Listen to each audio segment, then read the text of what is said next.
Xochimilco, de ejidos Xochimilco y San Gregorio Atlapulco. Y justo como hasta el momento pues tengo algunos elementos preliminares, pues a mi plática le llamé pues elementos metodológicos para el análisis jurídico territorial del área natural protegida. Entonces voy a mencionar 10 elementos que creo que son importantes tomar en cuenta al momento de hacer análisis que partan de lo que establecen las normas y lo que establece pues propiamente el territorio. Mi interés es conjugar el derecho y la geografía, las normas jurídicas y el espacio, y ver de qué forma se puede construir una metodología que permita entender el territorio o el espacio de la mejor forma. Entonces voy a dar estos 10 elementos como estos punteos y en eso va a consistir mi participación. Bueno, en primer lugar, el primer elemento para el análisis de esta zona de estudio que pues voy a partir, que es el área natural protegida de Ejidos Xochimilco, San Gregorio Atlapulco, el primero es reconocer la historia concreta de esta área natural protegida. Esta área natural protegida surgió de un proceso que políticamente puede ser llamado como despojo y que jurídicamente fue producto de una expropiación. Esta expropiación, que se dio en 1989, se llevó a cabo unos años antes de la publicación de la Ley Agraria de 1992, que es una ley pues que surgió en el gobierno de Carlos Salinas de Gortari y que tenía pues algunos objetivos muy particulares, básicamente pues de quebrar, de romper o eliminar la propiedad social y los avances revolucionarios legales que se habían dado pues desde la Constitución de 1917 y todo el movimiento revolucionario mexicano. Entonces, pues es una ley que surge en el contexto de ese gobierno, y que esta área natural protegida surge en el contexto de una expropiación, ¿no? La declaratoria de área natural protegida, la primera que se dio, pues fue en 1992 por el mismo gobierno salinista. Y dentro de los objetivos que se plantean de esta área natural protegida, nos dice que está hecha para complementar los fines del decreto expropiatorio y que es indispensable, en consecuencia, incorporar los terrenos ejidales expropiados al régimen jurídico que establecen las áreas naturales protegidas en la Ley General del Equilibrio Ecológico. Es decir, hablar del área natural protegida de Xochimilco el día de hoy es reconocer que surgió como parte de una historia de despojo en términos políticos y de expropiación en términos jurídicos. Es decir, lo que nosotros entendemos hoy como conservación ambiental, medio ambiente y todas estas nociones más recientes de sustentabilidad surgieron de un proceso violento hacia los ejidatarios o campesinos que estaban ubicados en esa zona, ¿no? El segundo elemento, reconocer cuáles son los fines previstos en los decretos que se vinculan con el área natural protegida. Podemos ver en esta historia de estos decretos, en el decreto expropiatorio, en el decreto federal que crea el ANP y ya en última instancia en el programa de manejo del año 2018, cómo la parte productiva o la parte agrícola propiamente se va desapareciendo o difuminando. En el decreto expropiatorio, en el de 1989, sí se menciona como uno de sus objetivos regenerar las áreas cultivables mediante el sistema de Chinampa, ¿no? Pero hay que decir que en ese momento hubo un actor social relevante que fue el Frente Emiliano Zapata por la Defensa del Ejido, junto con la sociedad civil organizada, que cuestionaron que no era necesario hacer un decreto expropiatorio para regenerar esas áreas cultivables, ¿no? Que eso lo podrían hacer con el mismo régimen de propiedad social. Pero bueno, en este decreto del 89 todavía se menciona. Pero ya en el decreto del 2018, en el donde ya se establece el programa de manejo del área natural protegida, que el programa de manejo establece los objetivos, las metas, las estrategias de todo ese polígono, pero también las reglas concretas a las que se va a sujetar. Y cuando vemos los objetivos, la parte agrícola, la parte productiva, la parte campesina, la parte chinampera ya no aparece, ni en los objetivos generales ni en los objetivos específicos. Digamos que el discurso de la sustentabilidad, del medio ambiente, de la ecología, se comió a toda esta parte productiva propiamente, ¿no? Entonces, el objetivo general ya del programa de manejo vigente dice que es conservar, proteger y mejorar las condiciones ambientales, la integridad de los procesos ecológicos, los servicios ambientales, la sustentabilidad y demás, ¿no? O sea, ya estamos en un pleno manejo de la sustentabilidad, pues que podríamos llamar neoliberal, ¿no? Ya la parte productiva está pues borrada de los objetivos que se establecen en ese programa de manejo. Entonces, el segundo elemento, les digo, es reconocer cuáles son esos fines previstos en los decretos de la ANP. El tercer elemento, partir de las definiciones jurídicas sobre lo que es un área natural protegida y compararlo o vincularlo con este territorio en específico. O sea, un área natural protegida, de acuerdo a la Ley General del Equilibrio Ecológico, son zonas del territorio nacional sobre las que la nación ejerce su soberanía y jurisdicción. Es decir, que tienen un poder de mando sobre ese territorio, ¿no? Pero luego nos dicen, donde los ambientes originales no han sido significativamente alterados por la actividad del ser humano o que requieren ser preservados y restaurados y están sujetos a esa ley, ¿no? Entonces, si nosotros partimos de esta definición formal y la comparamos con la realidad pues histórica, social y cultural e incluso ecológica de la zona, no compagina por el simple hecho de que la Chinampa y toda esa zona existe por la interacción del ser humano con su entorno. O sea, una Chinampa es una modificación de un sistema cultural indígena, en este caso, sobre el entorno para ocupar cuerpos de agua y volverlo una zona productiva.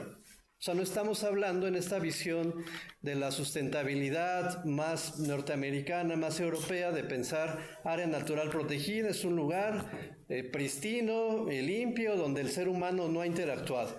Eso no pasa en esta zona. O sea, esta definición de área natural protegida no compagina con la realidad histórica y social y cultural de la chinampería, que está basada en la interacción, podemos llamarlo de forma simplista, quizás armónica, una interacción armónica o más sustentable entre el ser humano y la organización humana y su entorno, ¿no? Entonces, ese es otro elemento a considerar para analizar la particularidad de esta área natural protegida. Cuarto, a partir del análisis económico y de ecología política, ¿no? Pues sabemos que la ecología política es un área de conocimiento que parte de entender la desigual distribución de los bienes naturales, ¿no? De acuerdo a las relaciones de poder. Algunos acceden a ciertos bienes naturales y otros no, pero eso no es una situación que pase por casualidad, sino que hay relaciones de poder o instituciones que lo explican, ¿no? Entonces, hay un problema serio de abastecimiento de agua en muchas zonas de la chinampería, de abastecimiento, porque es escaso, y de mala calidad. Pero eso se explica, o se podría explicar a partir de la ecología política, porque de acuerdo pues, a testimonios de la propia alcaldía Xochimilco y de los habitantes, la zona turística recibe mayor caudal de agua que la zona chinampera. Y eso no es nada más por una situación orográfica o porque capte más el agua ahí, sino por una decisión política. Se controlan las válvulas y los flujos de agua para que la zona turística de los embarcaderos donde están las trajineras reciban más agua, ¿no?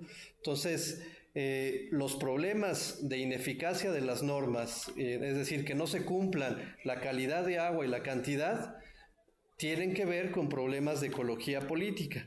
Y también los problemas de ineficacia, por ejemplo, el programa de manejo nos dice, está prohibido el uso de agroquímicos. Pero si nosotros nos vamos a la realidad, a platicar ya con los chinamperos, les voy a decir de una entrevista que pude hacer en estos días, ¿no? Con un compañero, un representante. Dice, la ley dice que no debemos usar agroquímicos ni acolchados, que es llenar de plásticos para que no crezca la maleza, la hierba en los cultivos, ¿no? Eso dice la ley, pero lo que la ley no toma en cuenta es que sembrar, cultivar es complicado y ya no es rentable. Si realmente nosotros obedecemos la ley y no utilizamos agroquímicos, no sale pues, el gasto, la producción. tenemos el problema de la contaminación del agua, tenemos la contaminación del suelo y regamos con agua y por ende se contamina el suelo. Los suelos son muy pobres, lo que nos complica más el trabajo. Hay contaminación de agua, suelo, aire. Entonces yo creo que un 99% de los que cultivan no hacemos caso de esa regla porque es imposible. O sea, es materialmente imposible cumplir con ciertos fines previstos por el programa de manejo, no porque no quieran, sino por una cuestión económica y una cuestión de ecología política. Podemos decir de economía ecológica y de ecología política simultáneamente, ¿no? Consecuencia, no es un problema nada más de voluntad política, es decir, que no es porque las instituciones no estén haciendo lo que dice el programa de manejo, ¿no? Más bien, están haciendo una parte que ellos escogen de este programa de manejo para beneficiar a unos y dejar de lado a otros, pero eso tiene que ver con intereses concretos en pugna y relaciones de dominación. El quinto elemento, a partir de la diferencia entre los regímenes de propiedad y de organización política dentro de la zona chinampera, porque hay subdivisiones sociales reales vigentes que no corresponden con las divisiones jurídico-administrativas. O sea, el programa de manejo, dentro de lo que tiene, además de, les contaba, reglas, objetivos, metas, tiene zonificaciones y te dice esta zona es de uso público, esta zona es agrícola, esta zona es tal, ¿no? Esa es una clasificación formal, pero realmente el territorio tiene diversas escalas, jurisdicciones y subdivisiones territoriales, ¿no? Por ejemplo, hay una territorialización diversa, existe la zona ejidal, pero dentro de la zona ejidal está lo que corresponde al núcleo agrario y está lo que le corresponde al Frente Emiliano Zapata, porque hubo un convenio cuando hubo el decreto expropiatorio en el cual al Frente Emiliano Zapata se le otorgó una porción de todo el terreno ejidal para su administración. Entonces, eso no aparece en el programa de manejo, ¿no? Hay una subdivisión territorial dentro del propio núcleo ejidal que corresponde con dinámicas sociales propias de la zona, ¿no? Hay una diversidad de parajes de la zona chinampera con características físicas, ¿no? O sea, donde el agua fluye de diversa manera, o sea, que tiene que ver con el entorno, pues, biofísico, pero también hay características organizativas. Hay parajes que están organizados con representaciones, que tienen una visión política muy particular del territorio, de defensa del territorio, de organización, de diferenciarse del Estado, no participar con partidos políticos y demás, y hay otros que no. Entonces hay también una diversidad política organizativa que no se explica nada más por el programa de manejo, ¿no? Y también hay diversos regímenes de propiedad privada, social y pública y diversas jurisdicciones. Jurisdicciones me refiero a estar sometido a la decisión o al poder normativo de una persona, ¿no? O de un grupo, de una institución. En este caso, pues hay jurisdicción a nivel nacional, está el Instituto Nacional de Antropología e Historia, pues porque hay una categoría de zona de monumentos históricos y patrimonio mundial, hay una jurisdicción internacional porque la UNESCO estuvo participando mucho tiempo y muchas de las políticas o instituciones actuales respondieron a compromisos que se hicieron a nivel internacional. Con todo esto quiero decir que la zona chinampera y todo el polígono dentro del cual está el área de manejo no se explica a través de ese polígono, sino a partir también incluso de relaciones externas. O sea, no se puede entender el área natural protegida solo por sí misma, porque el espacio no funciona así. El espacio y el territorio implica una interrelación con el exterior, podemos llamar, ¿no? Hay una multidimensionalidad. Entonces, las relaciones que establece la zona productiva con la central de abastos también define qué es lo que está pasando dentro de la zona chinampera o el mercado, ¿no? O sea, los requerimientos del mercado de ciertos restaurantes de la zona rosa, de la Condesa, restaurantes pues para cierto nivel socioeconómico, definen qué se está produciendo en la zona chinampera, ¿no? O sea, hay una interrelación ahí. Entonces, ves en los últimos años, ves que hay una producción de flores comestibles, una producción de cierto tipo de alimentos que se comercializan en esos restaurantes que en inicio pues, están fuera de ese territorio, pero de otra forma ese afuera define cómo se organiza el adentro, ¿no? Entonces, este espacio es de diversas trayectorias, y además no solamente espacialmente, sino también temporalmente, ¿no? Porque también los sujetos son diversos, o sea, hay chinamperos individuales, hay chinamperos que rentan las chinampas, hay migrantes de Puebla que están actualmente ocupando las chinampas, que son trabajadores de muchos chinamperos. Entonces, eso le da una riqueza y complejidad al territorio que no se explica a través de la formalidad del área, del programa de manejo de esos límites estáticos, ¿no? Del área natural protegida. Sexto elemento para el análisis, a partir del análisis de cómo se opera el derecho en la zona. Para la teoría crítica del derecho hay un matiz respecto a la idea de la eficacia normativa, porque lo primero que podríamos decir respecto a la zona es decir, no se está cumpliendo la norma, ¿no? Hay contaminación, no hay suficiente agua, etcétera, ¿no? Entonces ese programa de manejo es ineficaz. Pero la distinción entre efectividad, que significa que los destinatarios de la norma producen lo que se espera que se produzca esa norma, en este caso la calidad del agua, por ejemplo, de la eficacia de la ley, que significa que se obtienen los efectos queridos por el grupo en el poder.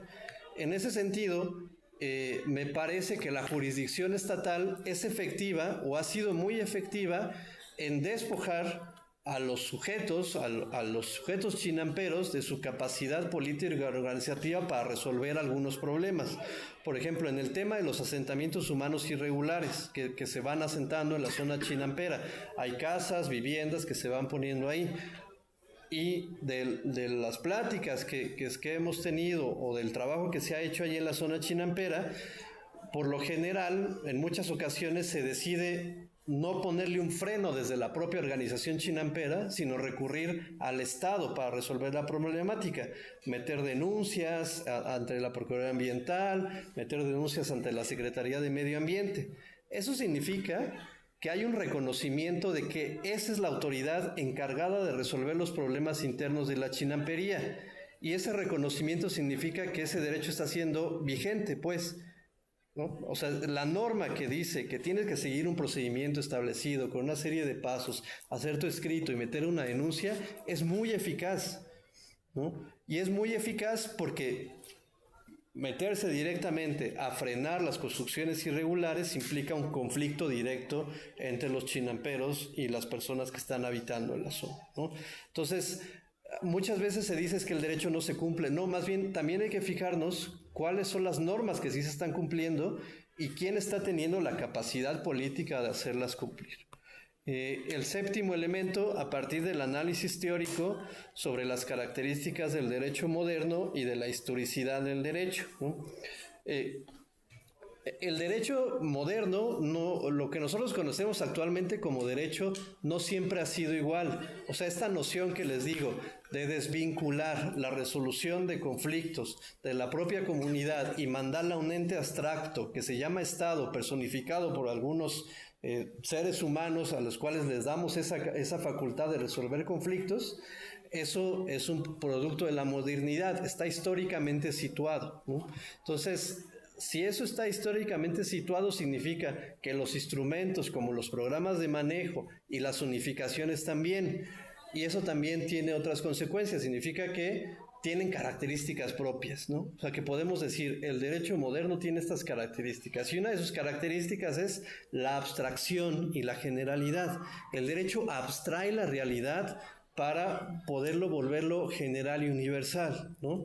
Es esta idea de que todo, por ejemplo, esta idea, somos iguales ante la ley, ¿no?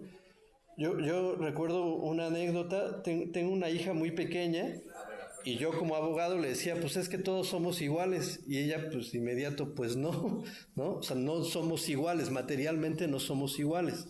O sea, formalmente somos iguales ante la ley, ¿no? Pero materialmente no. Entonces las zonificaciones generan también esa situación. Si yo pongo en una zonificación, todo este predio es zona de uso público, o este predio es agrícola, por ejemplo, el suelo de conservación actualmente. Normativamente, suelo de conservación, aun cuando haya ya una fábrica construida, materialmente puede haber una fábrica, pero normativamente es suelo de conservación, ¿no? Pero eso de abstraer la realidad de su materialidad, abstraer el derecho de la materialidad, es una técnica concreta y debe ser analizada esa técnica concreta, cuestionada y denunciada y puesta a la luz, o sea, sacarla de su normalización, digamos, ¿no?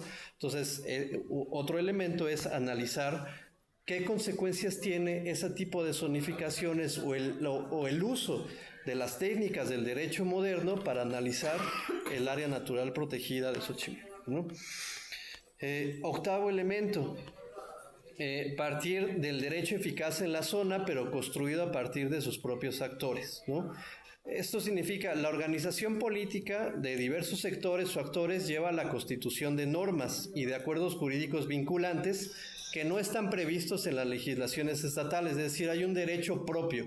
Como estamos hablando de un pueblo originario, donde está ubicada el área natural protegida, pues en este pueblo originario hay sistemas normativos propios que responden a una forma organizativa particular, las faenas, o como se le conoce normalmente, los tequios, la comunidad, etcétera, ¿no? Entonces, todo eso ha llevado a que, por ejemplo, yo he podido identificar unos acuerdos vinculantes que les llaman anuencias, que significa que no se hace nada sin la anuencia de los representantes chinamperos en los sitios en donde estos representantes chinamperos, donde la organización política ha sido más fuerte, ¿no? Entonces, eso no está en el programa de manejo, eso no está en ninguna ley, pero está en el derecho vivo dentro de la zona, ¿no? Entonces, hay que analizar ese derecho vivo que no se explica únicamente a partir de la legislación formal, vigente o estatal, ¿no? Noveno elemento, partir del entendimiento de la distinción entre el orden jurídico total y el orden jurídico momentáneo. Eso tiene que ver con lo que comentaba anteriormente y son algunas ideas de la teoría jurídica. Para mí es muy importante retomar la teoría del derecho para entender estos fenómenos. O sea, los abogados o los filósofos o los teóricos de derecho nos hemos desvinculado nuestros propios avances, digamos, de otras ciencias, ¿no? De la sociología, de la antropología y demás. Pero desde la propia teoría del derecho podemos entenderlo, no nada más a través de las normas, ¿no? O sea, lo que yo he tratado de decir en estos momentos es que entender, se puede utilizar el derecho más allá de decir, el área natural protegida dice esto y no se cumple, la ley ambiental dice esto y no se cumple, ¿no? Desde el derecho podemos verlo de otras maneras. Entonces, la teoría del derecho nos dice, hay un orden jurídico total, que puede ser lo que está en las normas escritas, pero hay diversos órdenes jurídicos momentáneos, porque ese orden jurídico total faculta a algunos actores o instituciones a dictar normas para los casos concretos. Entonces, el derecho es activo, tienes una norma acá, pero el actor o la institución va creando normas diversas en el tiempo para adaptarse a lo que va ocurriendo, ¿no? Entonces hay que identificar lo que les decía, ese derecho vivo o esos órdenes jurídicos momentáneos para, pues, entender las dinámicas jurídico-territoriales. Y por último, partir de la praxis jurídica. Es decir, los actores participan en la creación de estos órdenes jurídicos, pero con objetivos políticos, ya sea de transformación o de conservación de relaciones sociales, lo que implica reconocer esta situación desde los análisis teóricos o prácticos, ¿no? Es decir, hay normas que están ahí escritas, ¿no? O sea, pero esas normas, como ocurre con cualquier texto, ¿no? O un ejemplo que siempre pongo, bueno, pues a lo mejor de la Biblia o de textos religiosos pueden surgir un sinfín de religiones, ¿no? Por acá, por acá, por acá. Porque todos los textos se interpretan, o sea, los textos se interpretan de acuerdo al contexto y de acuerdo a las personas que lo leen, ¿no? O sea, dos personas no van a leer el mismo texto de la misma manera, ¿no? O no van a tener los mismos intereses en juego al leer un texto. Entonces, los chinamperos pueden tener una interpretación del texto, el Estado puede tener una interpretación del texto, y es esa praxis jurídica, esos conflictos, esa definición. ¿Cuáles van a ser mis principios legales a partir de los cuales voy a interpretar esto? ¿Cuál es mi objetivo político al interpretar estas normas? Es lo que va a ir definiendo cuál es ese orden jurídico concreto en la zona, ¿no? Entonces, con estos elementos teóricos, metodológicos, es como estoy tratando de avanzar en el entendimiento del área natural protegida. O sea, con todo eso ya quiero entender, el programa de manejo del área natural protegida de Xochimilco es esto, y se puede entender de esta manera. Y pues ya con eso terminaría. Muchas gracias.